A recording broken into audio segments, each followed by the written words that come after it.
I watched Romance is a Bonus Book just because he was the lead and he was in love with an older lady. I was like, yes, Nuna story, let's go. Literally, though, like, I was so excited. I was like, bitch, I gotta watch this whole thing through. Oh my god. Anyway. We love Nuna stories because we're old now. So. Exactly, we relate.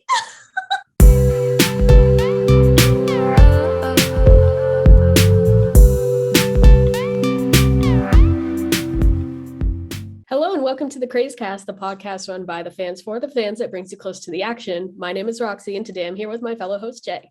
Hello. To keep up with all our content, be sure to follow us on Facebook, Twitter, and Instagram, all at Craze Mag, and YouTube, The Craze. And if you're watching this on YouTube, before we begin, don't forget to like, comment, subscribe, do all the good things, YouTube things, whatever, and subscribe to our channel to catch our next episode, and hit that bell for notifications for whenever we upload new videos. And we are here because it is the third year of K-Pop Social Nights Podcast Fest 2022. It is a pleasure to be here, and thank you for just having us. And we just wanted to mention that, you know, July is Minority Mental Health Awareness Month, and we are doing all the things for KPSN Podcast Fest, and we're just excited to be here. But since we are here, we wanted to also just talk about that and what, you know, mental health means a lot to me and Roxy. And so, yeah, we just want to be here to celebrate this and other people and just be recognizing of that. But what are we actually talking about today too, aside from KPSN, Roxy? So for our special KPSN episode, we're going to bring back the 3x3 that we did for albums, but this time we are going to do K-dramas. So we're just going to give a rundown of some of our favorite K-dramas ever released. I just want to note for those who are like possibly hearing the 3x3 for the first time. So it is your top 9 of whichever, and we are not the first originators of this particular trend. I, you know, other podcasts have done it before.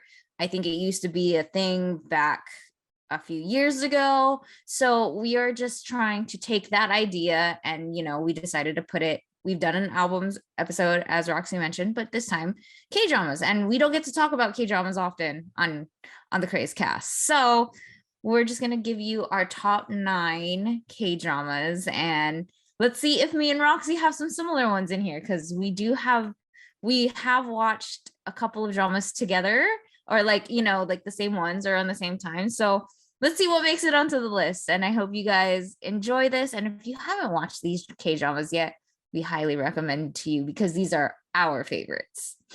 So do you want to go first, Roxy? Yes, because I feel very strongly about the first one. Okay. My first one is, well, the top 2 are like close to each other, but the first one I'm going to go with is Strong Woman Do Bongstoon. I put that on my list too. I love this drama so much, the concept of the drama, and how the main lead sort of interacts with the 2 male leads. Mm-hmm. So the concept is basically that Do Bongstoon is born with like an unbelievable amount of power. It's just something that runs in their family. And initially she tries to hide it. So she has a crush on Jisoo, who is the second male lead, and acts like a very weak, like, oh, please help me, Mr. Policeman. I can't do anything by myself. To like appear, I don't know, like more appealing to him. But then she meets Park Hyun-sik, who is the CEO of like a gaming company. And he kind of witnesses her like power in action and is like almost instantly attracted to her because of it. So the way that their relationship grows is based on the fact that he sees this part of her and admires it.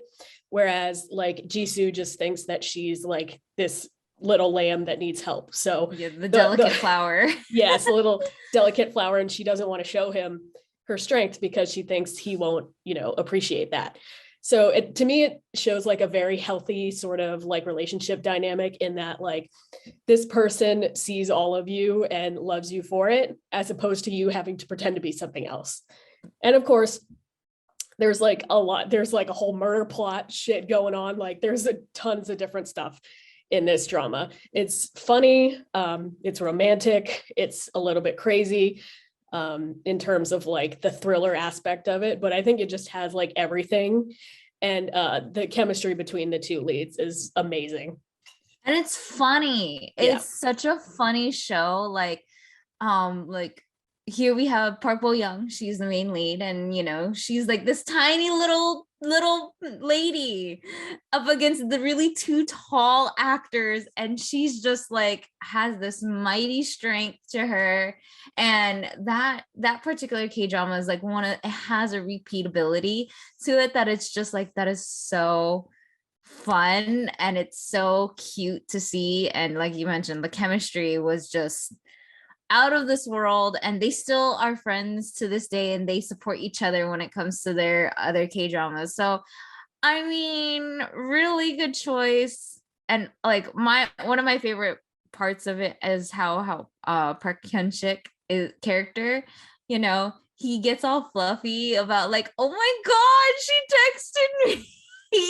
And it's just like one of the like favorite things, because he likes her so much, but he has to also, there's the premise that he has to pretend that he's gay when he's not gay. And so it's just like he's like, man, I really like this girl. But really quickly, I also forgot, if you want to see what the 3x3s actually look like, we'll put up we'll put up like our own screenshots of which ones, so you can see which how the 3x3 looks like. It's just basically a square, literally 3x3. But yes, anyways, really good drama. And yeah, that made it onto my list. Where was it on your list though? Was it in like the top part?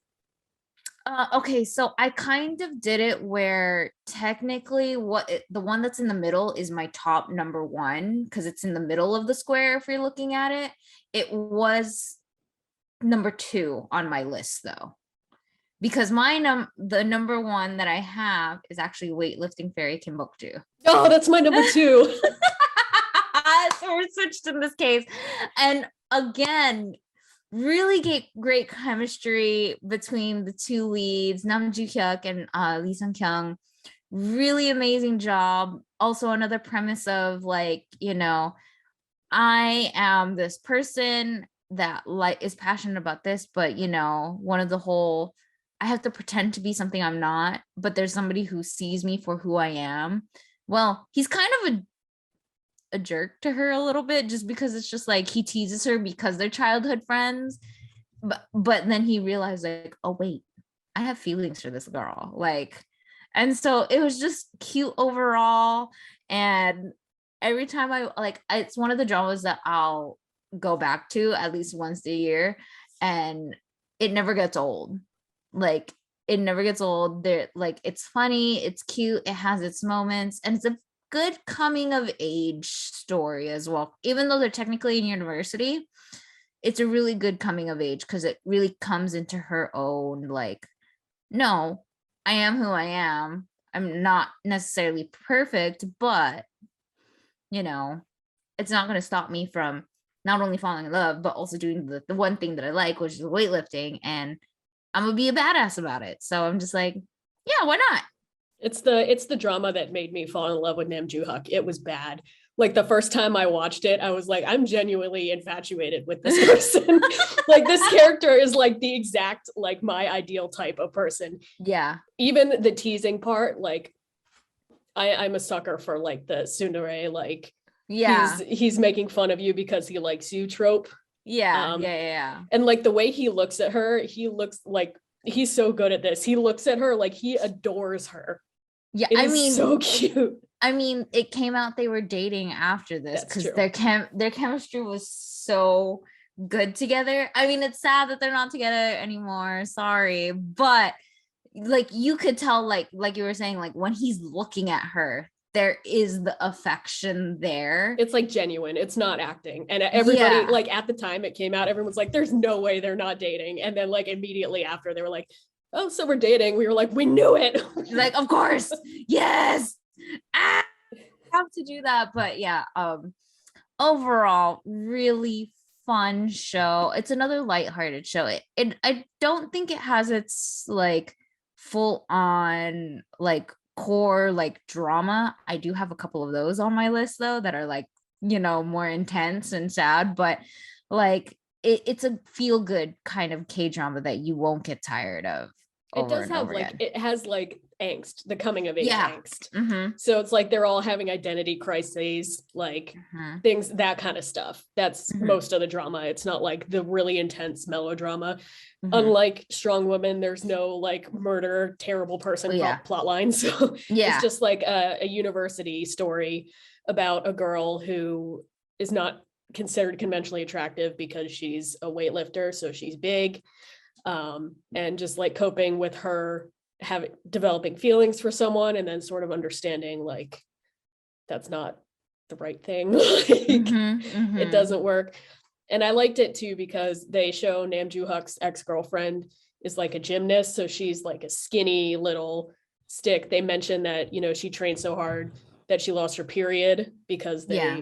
she's so small, that kind of stuff. So they delve into, you know, topics like that, but it also sort of like the ex-girlfriend doesn't understand why he doesn't like care about her at all anymore. Like he does not, Yeah. have those feelings for her, and she doesn't understand why he's picking the weightlifter.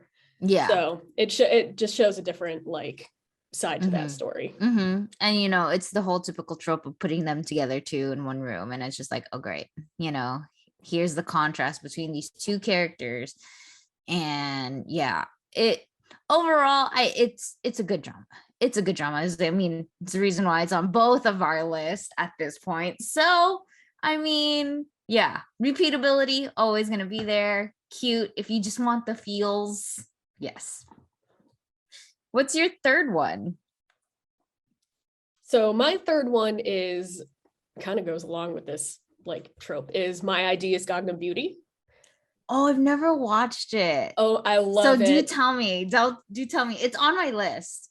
I adored this drama when it came out. So the concept is our lead character Mireille is going into college, Mm-hmm.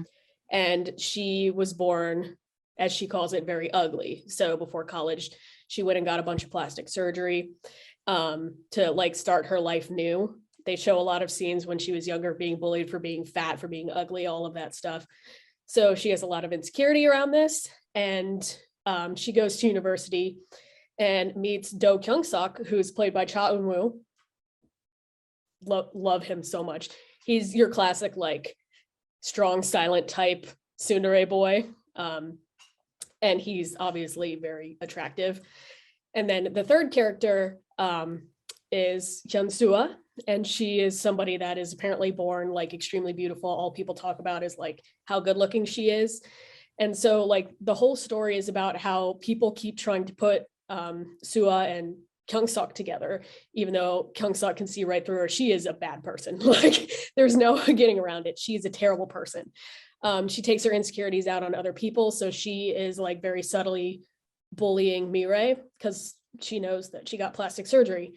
So Kyung Sok actually develops feelings for Mireille. They do like a friends to lovers kind of thing. Ooh. Yeah. So they went to the same middle school, and then they meet again in university, and he falls for her first. I love this trope a lot. So he's, and he doesn't care what anybody thinks, but she cares what people think. So it's a conflict about like, that makes a statement about beauty standards essentially, and how people are treated based on that. And it also dives into South Korea's like obsession with plastic surgery, and how even if you get plastic surgery and you're considered beautiful, people still give you shit for it.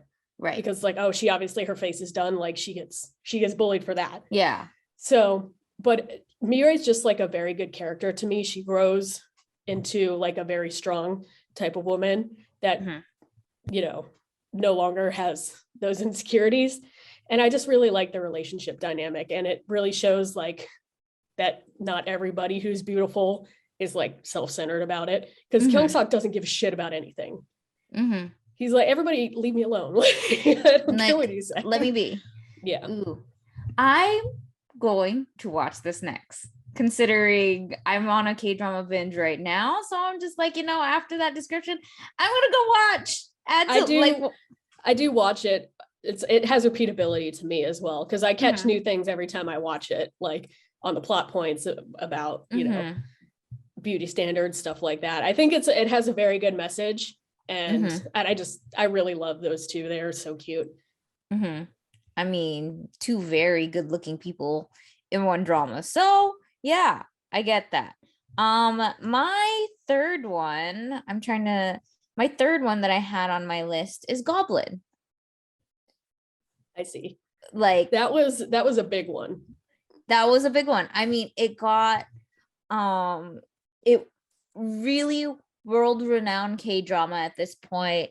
Everybody knows who Gong Yu is, aside from, like if for the more recent newer K-drama people, he is the handler in Squid Game, the very handsome dude who is with the little slapping papers. He Yes, went that is him. viral for that. Yeah. It was a cameo, and he went viral for it. Right. And then also Train to Busan, he is the main actor. And oh gosh, the actress's name. We were just talking about her Kim not too Go. long. Yeah, this Kim Go-eun. They are the leads for this one, and it is under the premise of kind of cursed, becomes a goblin. He cannot fully die and move on until his bride um sword pulls out the sword from him, which to most people, like, it's invisible, but only his bride can see this sword and pull it out of him. And it's a story about how fate is funny at times, and it'll you know who knows who the people who are going to run into. And he has supernatural powers. They do some callbacks to their feudal era and imperial era of that. And overall, like, I think it's like one of the few K dramas where I actually really cried to. There was a lot. Yeah, there's a lot in it that makes you very sad. Like It does, like, but their chemistry, well, I like Kim Go-eun and Gong Yu's chemistry together, but it's the bromance between him and Lee Dong-wook, who is the second 100%. the second lead, that makes it so, like, cherry on top really good, because they bounce off each other, and they're supposed to be each other's enemies, but turns out they become close friends. And They're like fate, besties that hate each other. yeah. If you like that dynamic, it's so much fun. Yeah. And again, it was one of those things where fate is funny, and all of these people are interconnected with each other, and really good drama. I will watch that one. And I think it's one of the only K dramas I have where I have the physical album, because I love the soundtrack of this K drama as well. Yeah, didn't that soundtrack skyrocketed Hayes into popularity, because she did the opening for that, and it's really good. It's really good. We got Ailey's I Will Go to You when the Something about, is it the first snow? Yeah. And Crush's song also was extremely popular. Exact. And then Sam Kim. Yeah, Sam Kim also got a big push from this K-drama. Really good soundtrack in general. So I enjoyed it. And yeah, it's sad. It makes you cry. Also, Sung Jae from B2B. He was so funny in it too. The scenes with Gong Yu, Lee Dong-wook, and Sung Jae are the best. Exactly. And there is some, like, mythological lore involved with it. So if you're into the fantasy type dramas, it's not too heavy where it's like, oh, like, all of this is CG, blah blah blah blah. Like, no, it's not that. It has that mystical vibe to it, but it's more playing along with, gods and death and stuff like that in that kind of way. So I liked it. So that was my number 3 for me. It was too sad for me to put on the list. Like, it was one of those dramas, like, I don't think I can watch again because it made me so sad. Yeah. No, it's a good story. It's a good story, but it is sad. Yeah. I don't watch it, like, it's not like every year I'll rewatch it, but like if I'm feeling up to it, and I was like, I have my moments of I kind of want to watch this. Yeah, I'll put this one back on for sure. That my fourth one actually sort of follows that Okay. line. My fourth one is Hotel Del Luna. Oh, okay. Hey, IU representation, let's go. IU Okay, was and fantastic as the lead in this. She was amazing. I think she made this drama, to be honest. I think her character and like it's I so think good. the writers had her in mind when they were creating this, because really good drama. That's not on my list. I have a different K-drama with her involved in it though on mine, but continue. But it is one of those dramas that I don't know if I can go back and watch, because like the entire last episode, the entire time I was sobbing for like an hour straight. Like it was like my eyes hurt afterwards. I was crying so hard. And it's another one that's along the lines of like playing with death and fate and stuff like that, because she was cursed in, you know, what era were they? I think they were in the Goryeo era. Yeah.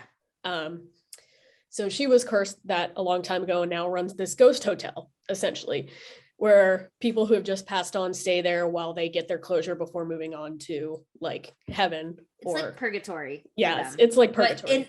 But in a nice like hotel version, you know, they make it look, you know, we don't know what you know purgatory is, but like they make it seem like it's this, you know, calming place, and you do what you got to do. She's essentially almost like a Grim Reaper in that what she does is help these people with their closure.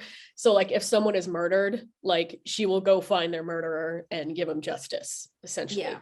That's what she has to do, because I don't remember exactly why she was cursed, but like something about she wasn't the best person when at that time. But it's very fun because it can jump between like that historical era and present day and everything in between. So you'll see what the hotel looks like during the Korean War, or you know, when the Three Kingdoms were a thing. Like it's just sort of like does that whole thing.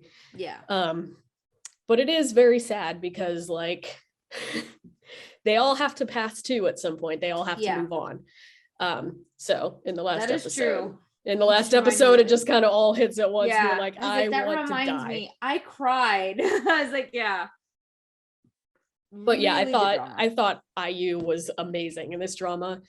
And like it was so impactful that it made me like sob for an hour. And that's not normal. Usually I'll cry for like 10 minutes and be like, all right, I'm over it.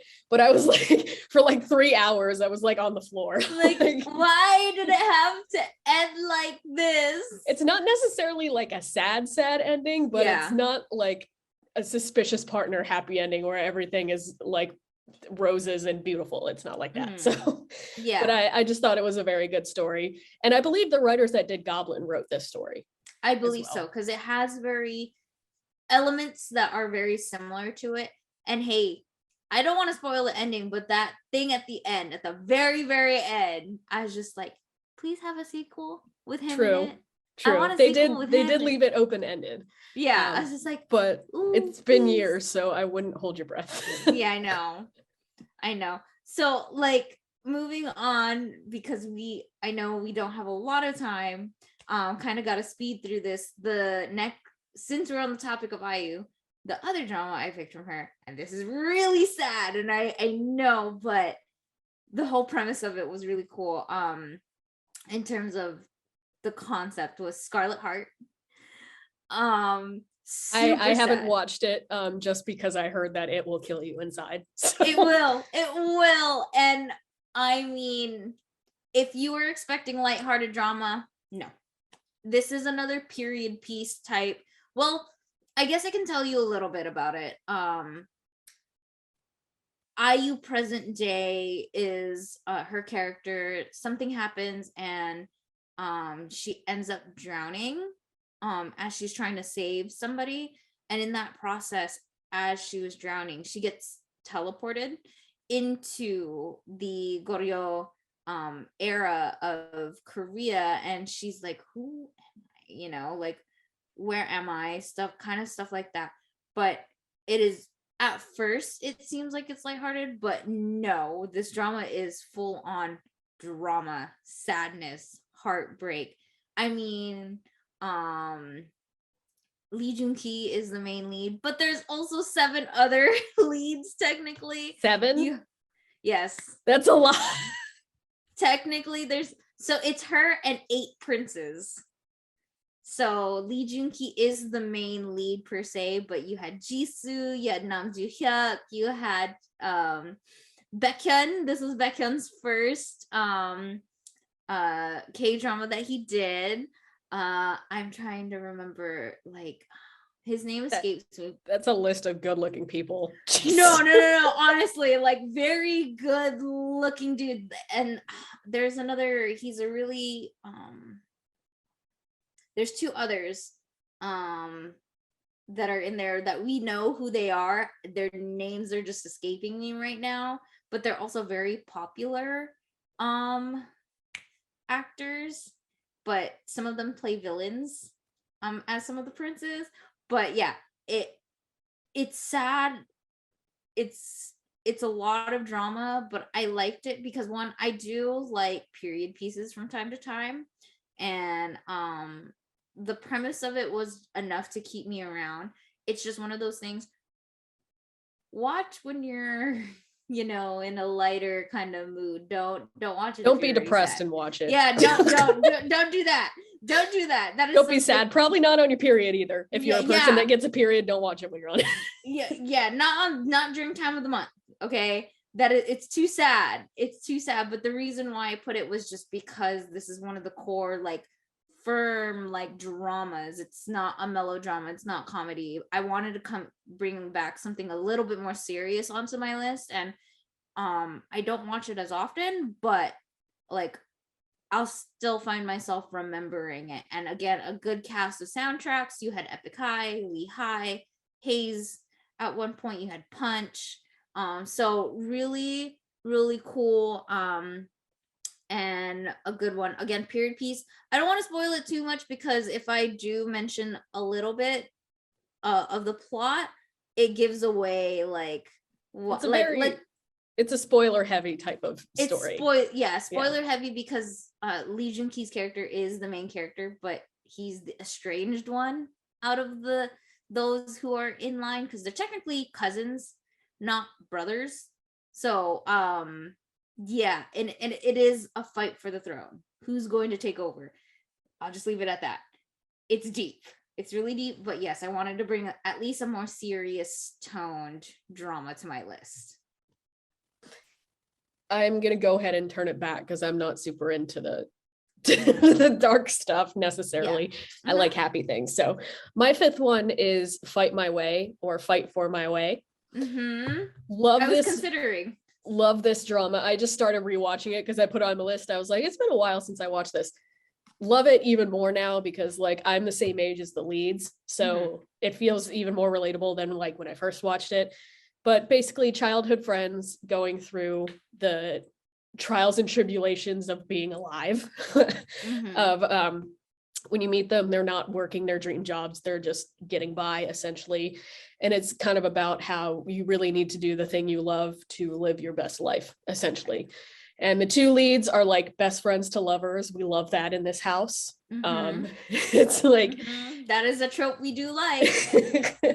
So it's interesting to, like, watch their dynamic change, because it's very subtle at first, but it's like we're talking, like, childhood like best friends, like 6, 7, they and going through life together that way, and sort of, like, coping with these feelings developing for each other. It makes me, like, kick my legs like a child when they have, like, their moments. I love the main lead. Don't really like the second lead situation, because it's more like the friends. Yeah, it's more established relationship, but, like, he's considering cheating. Like, he's like falling for an intern that's exactly like the girl is, but younger. And it's like, I don't like that dynamic whatsoever. So like, I don't like the second leads, but I love the main leads. Yeah, really good drama. That's a drama that you want to have a good laugh for. Yes. I'm trying to pick out, like, all of the ones that I have after, like, they're a little bit more serious. I'm sorry, I'm just really distracted. Hi, Jungkook. Oh yeah, hello, right there. On my list, because I want to save my top favorite one for last, I'll say my next one was Secret Garden. also with Hyunbin and oh gosh, the actress's name is escaping me at this time, but that's a throwback. That is a very big throwback, 2009-ish, around that time. But I mean, it got parodied a lot because it was such a big drama. I think it's on the levels of like how Goblin was huge. Everybody, this is the trope of, oh my god, I woke up in the wrong body. They switch for some reason. Something happens in the universe and they switch bodies, and now, it is technically the poor girl, like barely making it by, has to take on these multiple jobs, versus the rich Tibble. They switch lives. Classic. And they're like, oh my god, I'm a female in a male's body and I'm a male in a female's body. And it was really good in my opinion. And like it does have its levels of like drama where it's sad, but it really gets to you. And because it was such a classic, I was like, yeah, repeat, like I'd come back to this and rewatch it all the time. And yeah, their chemistry too was really cool. And you get to see the dynamic of, I'm a rich dude that really likes a poor girl, and I don't care what you're gonna say, because we are in this situation where we switch bodies, like I get to learn more about her. And they try to also figure out, how do we switch this? How does this work? And really good. Their chemistry was really good too. And I had to just add Secret Garden in there because that is such a classic at this point. It is very much of its time. There was like a lot of that, the rich CEO and poor girl thing going on during that time. But I watched it too. Not one of my favorites, but like I can see why people like it. To me, it's better than like Boys Over Flowers. Oh yeah. The same trope. Oh yeah. So see, none of that's not gonna be on any of our lists for sure. No. If anything, I like the Japanese version better since it's the original anyway. Anyways, moving on. What are we on, 6 now? I think so. Okay. Yeah, I'll pull one that I don't think anybody is expecting. Extraordinary You was. Oh. Yeah. So that was like Rowan's first like main lead. And I was I got very into this story because the concept is the lead girl is like, it's set in a manhwa. So she's like a side character in the manhwa that is like obsessed with a boy that is the shittiest. He's terrible to her. He's mean. He's awful. But she becomes sentient, that like she's a character in a story. Like this is not real life. She is being written in a story and is like extremely determined to break out of the role that she has been given, because it's like she's supposed to be a like docile, like sweet girl obsessed with this guy who is just terrible to her no matter what. Like she's like, oh, I'm in love with him so he can do whatever he wants. But she's not actually like that. Like as a person, she's very strong-willed, and is like, as soon as like, it's a lot of snaps. So like when it snaps on, that means the story is playing and then snap off. Interesting. But she sees Rowoon and he's somehow like, he's able to, I don't even know how to explain it. He's a character that like doesn't exist, but becomes one. So he's like special, and they fall in love off script. So the whole concept is that she's chasing him because they're able to sort of change the story and become like the leads. But like there's a period of time where he gets written out completely and like reappears as a back character that has no memory. Like it's very dramatic in that way. And I guess the ending's sort of happy, but I really like the concept of like this character that someone created actually has their own like thoughts and is totally different than what they're portrayed to be. So it's just very interesting to watch her fight against reality, basically, because like, you're in a manhwa, but you can't do anything about it. Like, yeah. I haven't watched it yet, but that sounds interesting. I made a really quick change because I realized, I was like, oh wait, hold on.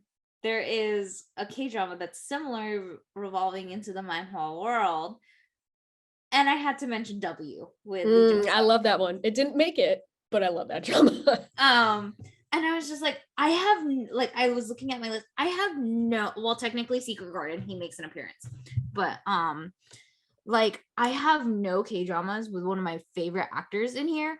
How blasphemous of me! I have to mention W just because it is the premise of also reality versus what the online webtoon manhwa is doing, and how reality blends. And now for some reason she ends up in his world, and then he crosses over into reality. So it's just like, who is this person? Is he even real? He is technically real in his realm, but like, she ends up falling for this character, and what is happening in the literally what happens in his world if when she crosses over happens in the comic, and it's like, huh, like, Yeah, the comic starts writing itself essentially yeah, when she goes into it. yeah. And she ends up writing at one point when this wasn't even her thing, in the beginning. So it was an interesting concept of time travel and universe hopping and stuff like that. So it's just like, oh, I really like that. And plus, like I said, I'm a really big fan of Lee Jong Suk. He's, oh my god, oh my god, so good looking. oh god. Yes, please. Top tier man, top tier actor. We love it. He is in one of the ones I have listed because I, just as you said, he needs to be on the list somewhere. Yeah, I was like, how do I not have him on this list? How rude of me. I don't include one of my favorite actors on here. Listen, I'm waiting for him to drop things in 2022 already. Bring it. I'm ready. You're back. I watched Romance is a Bonus Book just because he was the lead. And Yeah. he was in love with an older lady. I was like, yes! Luna story, let's go! Literally. Like, I was so excited. I was like, bitch, I gotta watch this whole thing through. Oh my god. Anyway. We love Nuna stories because we're old now. So. Exactly, we relate. Anyway, what is your next one? Because we have three more? Yeah. To go? So I'll just roll with the Lee Jong Suk train here. The next one I put on my list was Pinocchio. Oh, okay. I was considering that one. Yeah. So that drama was interesting to me because the whole concept of a Pinocchio is like, they're people that are unable to lie. So they like physically cannot lie because like I forget, it was like a cough or sneeze or something. There's a trigger where if they lie immediately, like people know because they have something going on. So, Lee Jong Suk's the main lead in this one, and it's another childhood friends to lovers thing. Yeah. Park Shin-hye is the other female lead, so yes.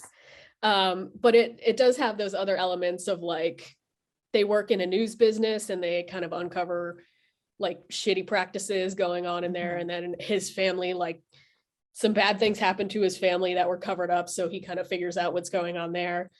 And I just thought it was a very interesting concept, and obviously I am everything I do is childhood to lovers, childhood friends to lovers thing. Love that shit. So I just really liked the story itself because I believe she's a Pinocchio, right? She's unable to lie. I think so, yeah.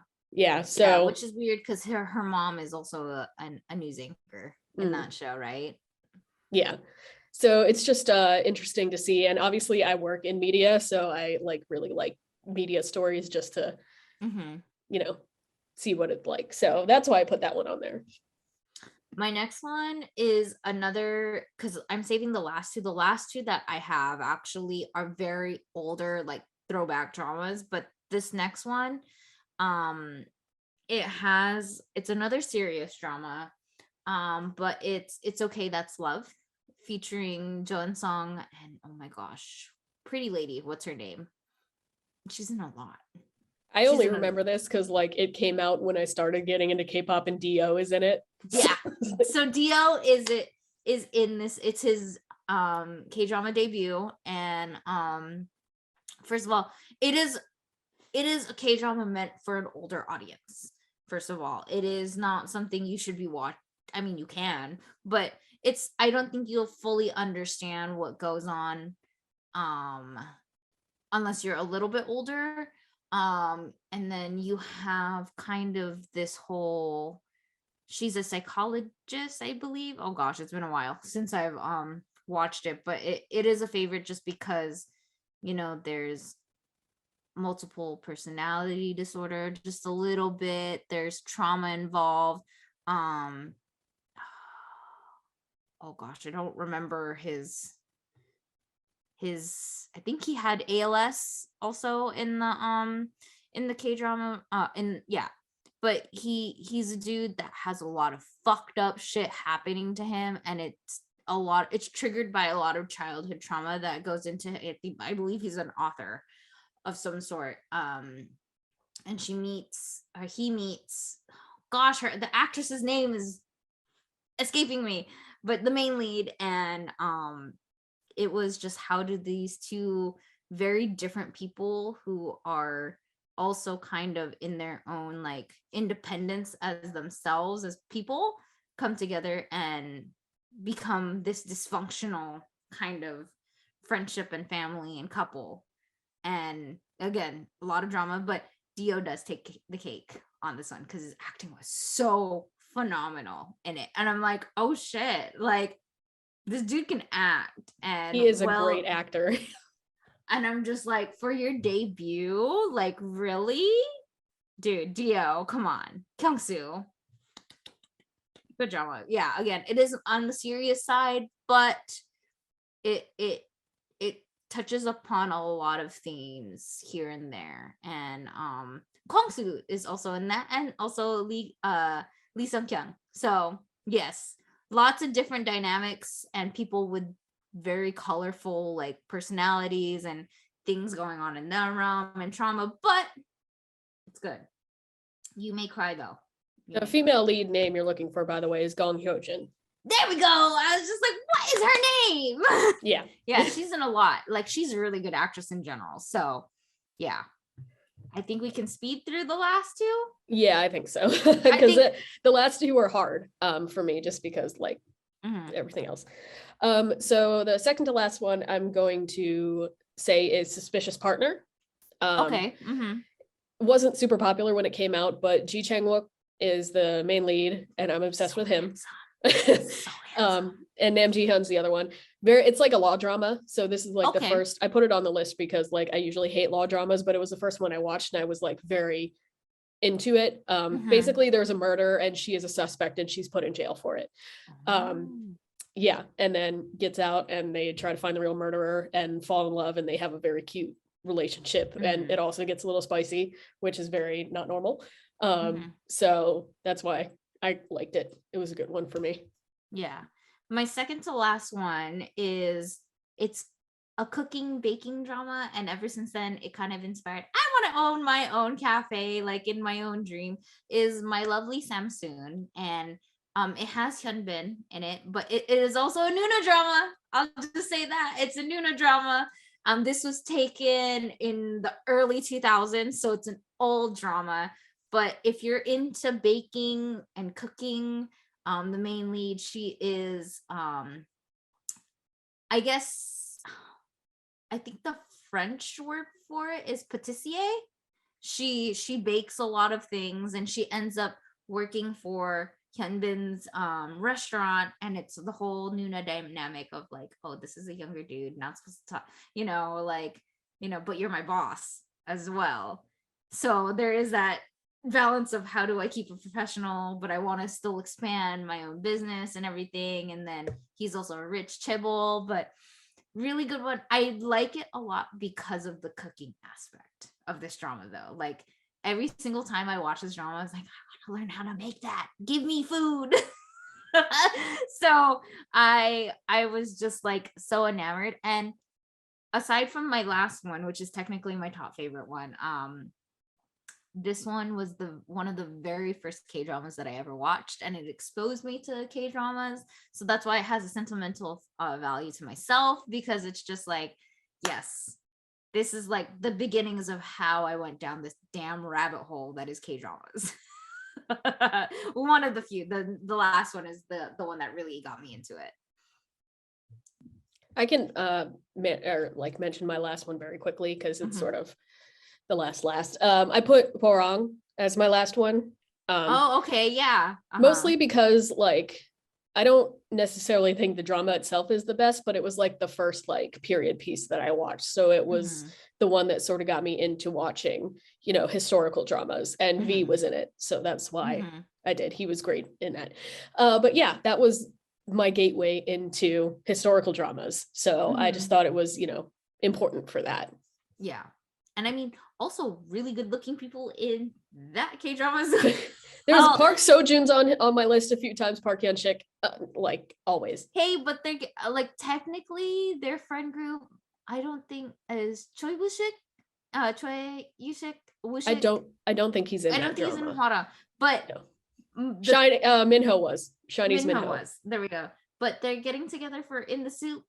Yes. So hey, if you want that reunion, but it's not all of the characters together, but the friend group with Tae, I'm excited to watch that. I'm so excited to watch that. Anyways, aside the point, I've only heard good things about Hwarang. I still haven't watched it, in my opinion. I know I should, so that is still on the list. There's a little weird.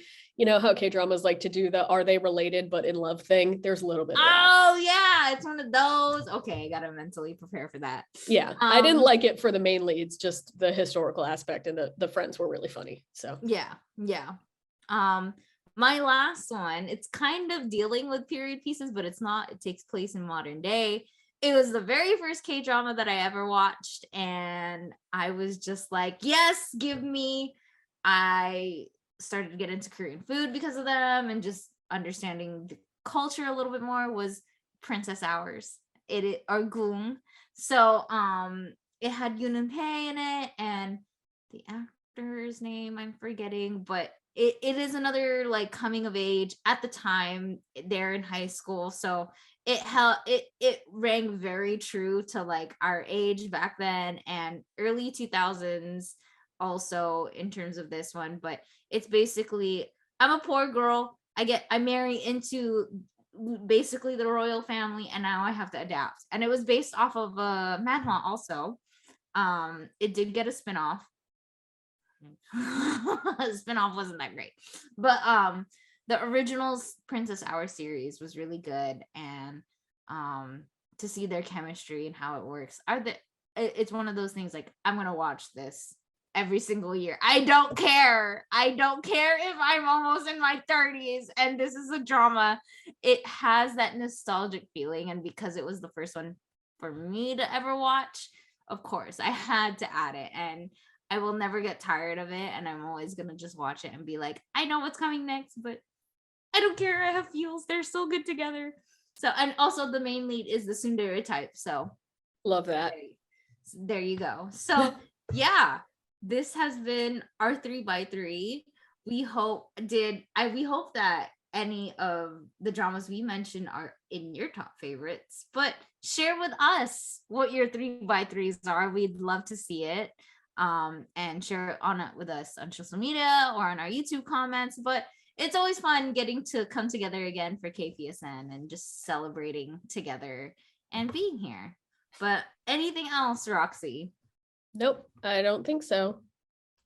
All right. Well, you know how to find us. Well, for those who are meeting us for the very first time, we hope you guys enjoyed this episode, and go find us. And we're always on social media somewhere. So yes, at Craze Mag everywhere you can find us. So thank you to KPSN for having us, for letting us have this space to talk about it.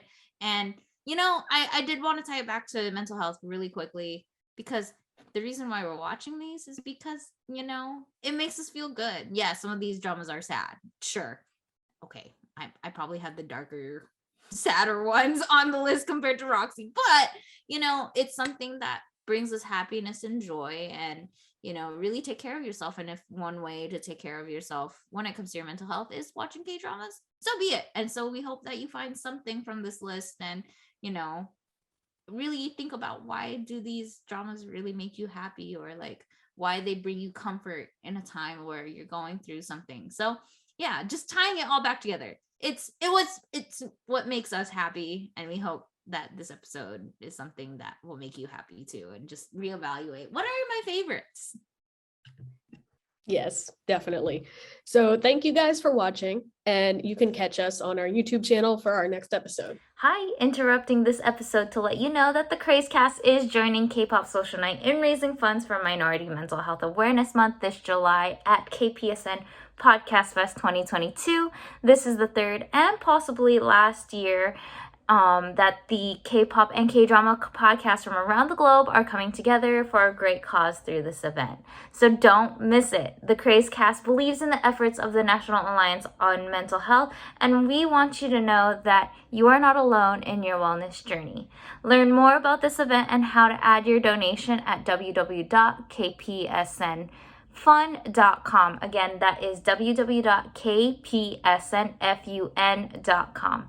Enjoy the episode.